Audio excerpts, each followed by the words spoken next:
Now, tonight, we are following the developing situation in New Orleans where at least 15 people are dead, dozens more are injured after police say a driver intentionally drove into a crowd. This happened during New Year's celebrations. Officials have now identified the suspect but do not believe he acted alone. ABC's Rena Roy has the latest on the investigation. New Orleans famed Bourbon Street now a crime scene as the FBI investigates what they're calling a terror attack on New Year's Day. Federal officials identifying the suspect as 42-year-old Shamsuddin Jabbar, a U.S.-born citizen from Texas and Army veteran. Police say he rammed a rented pickup truck into a crowd of people on Bourbon Street just after 3 a.m., driving 3 blocks before crashing, then getting out and firing at police with an assault rifle. Officials say 2 officers were hurt before police shot and killed the suspect.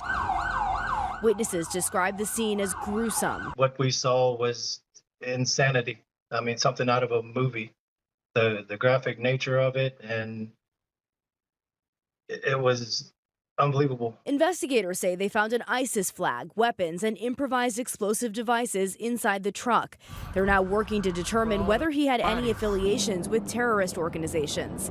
The FBI says they also discovered more IEDs planted around the area in the historic French Quarter, some of which were deemed viable according to sources. As of now, 2 IEDs have been found and rendered safe.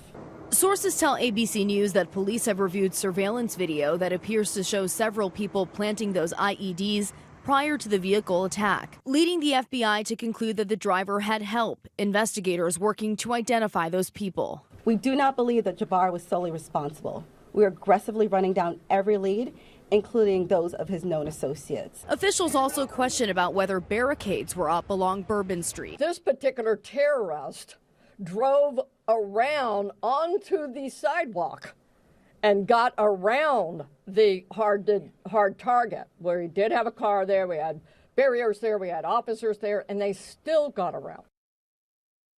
Leading up to the holidays, federal law enforcement had been warning local police around the country that vehicle ramming was a key area of concern and to be prepared for these kinds of incidents.